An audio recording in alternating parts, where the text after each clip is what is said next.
अस्सलाम वालेकुम मेरे नन्हे मुन्ने दीन के पौधों। मुझे पता है आप सब ठीक हैं और आपको पता है आज हमारा है पारा नंबर 23 और इसमें बताया जा रहा है कि जो ईमान वाले बंदे होते हैं ना उनको अल्लाह ताला शहादत देते हैं, फिर वो जन्नत में दाखिल हो जाते हैं और वही तो होते हैं सच्चे मुसलमान। और अल्लाह ताला ने हर चीज़ जोड़ा जोड़ा बनाई है, कोई चीज़ अकेली नहीं है, लेकिन सिर्फ अल्लाह ताला अकेले हैं। अल्लाह का कोई बेटा बेटी फैमिली कुछ भी नहीं है। चाँद सूरज देखें कैसे अल्लाह ताला ने अपने टाइम से वो आते हैं, टाइम से जाते हैं, तो ये क्या है? अल्लाह की रहमत है। तो आप कहीं पे भी हों, हमें कोई भी मुसीबत परेशानी आए तो कौन बचाता है? अल्लाह की रहमत। और फिर पता है एक सूर फूंका जाएगा, बिगल बजेगा, एक फ़रिश्ता अल्लाह का बिल्कुल तैयार रेडी बैठा हुआ है, वेट कर रहा है कि कब अल्लाह ताला हुक्म दे और फिर मैं सूर फूंकूँ, क़यामत बर्पा हो जाए। फिर दोबारा सूर फूंका जाएगा, फिर सब लोग पहले मर जाएंगे, फिर दोबारा सूर फूंका जाएगा, सब ज़िंदा हो जाएंगे और फिर अल्लाह की तरफ निकल पड़ेंगे। क़यामत का दिन आ जाएगा ना, इसलिए। अच्छा, फिर बात हो रही है कि जन्नत ऐसी जगह है जहाँ हमारी सारी ख्वाहिशात इंशाल्लाह पूरी होंगी, तो इसीलिए कहती हूँ कि जन्नत को जल्दी जल्दी कमाना शुरू कर दीजिए, नेकियां ज़्यादा से ज़्यादा करनी शुरू कर दीजिए। जब आप ज़्यादा से ज़्यादा नेकियां करेंगे तभी तो जन्नत मिलेगी। हाँ, फिर आपको पता है काफिर लोगों के हर एक जिस्म के हिस्से ने गवाही देनी है कि इन्होंने कुफ्र किया, इन्होंने ये किया, इन्होंने वो किया। और फिर आपको पता है नबी सल्लल्लाहु अलैहि वसल्लम ख़ुद सफ़ बनाया करते थे नमाज की और सीधी तीर की तरह कंधे जोड़ के रखते थे, पाँव जुड़वाते थे। तो आप भी जब नमाज़ पढ़ें तो अच्छी अच्छी सफ़ें बनाया करें और कोशिश क्या करें सबसे आगे वाली सफ़ में खड़े हुआ करें, क्योंकि आगे सफ़ों में खड़े होना जो ना फरिश्तों की तरह सफ़ बनाना होता है। और फिर जो बंदे का रिज़्क है वो अल्लाह के पास है और बड़ी कामयाबी बंदे की ये है कि वो अज़ाब से बच जाए। तो आपने कोशिश करनी है गुनाह हो ही ना, फिर अज़ाब मिले ही ना। और आपको पता है एक दरख्त है जो जहन्नुम के सबसे नीचे से निकाला जाएगा, जिसका नाम है ज़क्कूम, बड़ा कड़वा है, वो जहन्नमियों को खिलाया जाएगा, अल्लाह रहम करे हम पर।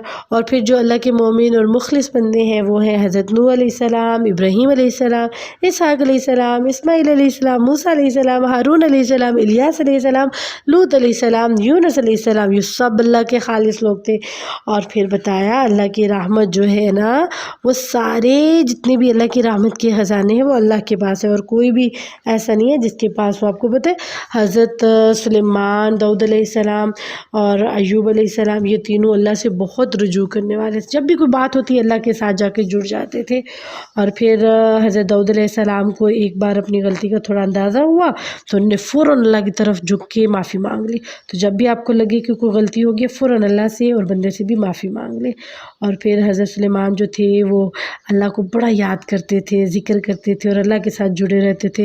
और हज़रत अय्यूब के बारे में भी शायद मैंने पहले बताया है, उनको 18 साल तक बीमार रहे, उनके जिस्म में छोटे छोटे आबले पड़ गए और उसमें कीड़े आ गए, उनकी फैमिली ने छोड़ दिया, उनके बच्चे फ़ौत हो गए, उनके मवेशी फ़ौत हो गए, उनका घर बार सब ख़त्म हो गया, बीवी भी छोड़ के चली गई, लेकिन सब्र नहीं छोड़ा हज़रत अय्यूब अलैहिस्सलाम ने। उन्होंने बहुत सब्र किया, फिर अल्लाह ताला से दुआ की, फिर अल्लाह ताला ने एक चश्मा फोड़ा, उस पानी से नहाए, गुस्ल किया, पिया और बिल्कुल चंगे भले हो गए। और अल्लाह ताला ने हर चीज़ पहले से अच्छी दी, बीवी भी दी, बच्चे भी दिए, मवेशी जानवर भी दिए, माल भी दिया, घर भी दिया, सब कुछ दिया। तो सब्र करेंगे तो सब कुछ मिलेगा।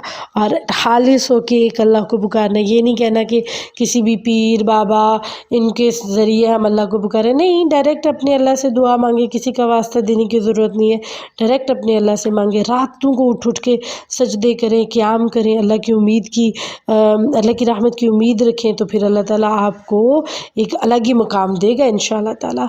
और जो लोग खुद गलत काम करते हैं उनके बच्चे भी गलत काम करते हैं तो फिर क्या होगा, जहन्नुम में जाएंगे, तो फिर क़यामत वाले दिन हम घाटा पाएंगे। तो इसलिए अच्छे काम वो कहाँ से सीखने हैं? दीन से। दीन कहाँ से आएगा? हज़रत मोहम्मद से। हज़रत मोहम्मद ने जो सुन्नतें बताई उन पे अमल करना है। और कुरान मजीद एक बेहतरीन बात है, बेहतरीन, तो इसमें बार बार सारी चीज़ें जो समझाई गई हैं उन पे अमल करना है। और अगर देखिए बहुत सारे रब होते तो लड़ाई झगड़ा हो जाता, इसीलिए तो अल्लाह ताला एक है, तो एक अल्लाह को मानना है, तभी तो कामयाबी होगी, तभी तो अल्लाह ताला राज़ी भी होंगे। अल्लाह को वाहिद मानना है। आज का पारा कंप्लीट हुआ और आज के पारे में हमने सीखा कि हमने अच्छी नीयत के साथ अच्छे अच्छे अमल करने हैं इंशाअल्लाह। ठीक है, अस्सलाम वालेकुम व रहमतुल्लाह। बाय बाय, फिर मिलते हैं।